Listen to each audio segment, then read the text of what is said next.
Protesters have gathered in Seoul to rally against Japan's plan to release radioactive water into the ocean. Japan has announced it will begin slowly releasing more than 1 million metric tonnes of treated radioactive water from the Fukushima nuclear power plant into the Pacific Ocean.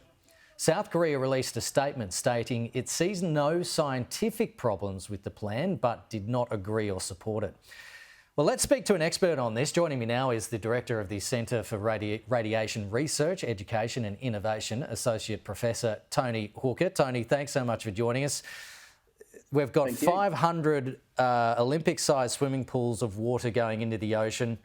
They need to release it because they've run out of storage space. It is treated, it's heavily diluted. Is there a risk to the environment? No, there's no risk in this release at all, based on the radiation management plan that I have seen, and I think it's quite a robust plan. Noting that nuclear facilities around the world release tritium into the ocean, and they actually release it at orders of magnitude more than what Japan will release it. Okay, just explain what tritium is and just how radioactive is this water that they're releasing? Yeah, sure. So, look, first of all, Japanese have been collecting the water. They've been collecting it from the groundwater and also the cooling water from the reactors. And it does contain a lot of radionuclides, as we call them. And so the Japanese are cleaning up that water, they're diluting it and then sending it out to sea. So we're left with tritium. Tritium is a byproduct of the nuclear reaction. We can actually see tritium naturally occurring in our sea and also in the atmosphere. It's a weak beta emitter. It has a very short biological half-life of around 10 days. So even if it is ingested, it moves through biological systems very quickly. And it's such a weak beta emitter. We haven't been able to identify any environmental or health concerns over the decades that this has been released into the oceans already.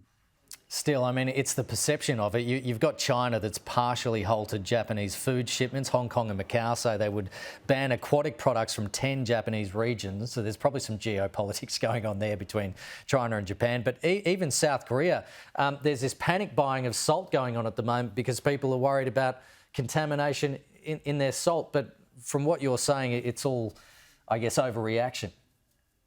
Definitely. Look, those countries release tritium into the sea already. And I think one of the biggest issues that we have is that we have really dropped the ball, my colleagues, myself, on educating the public on radiation risk. And most of our public awareness comes from, TV shows like The Simpsons and other, TV shows. And we really need to do a better job of educating members of the public on radiation and radiation risk. When it comes down to it, though, what other option does Japan have? Well, so this is the big question. And, we have put forward a proposal, the potential to make concrete out of the tritiated water.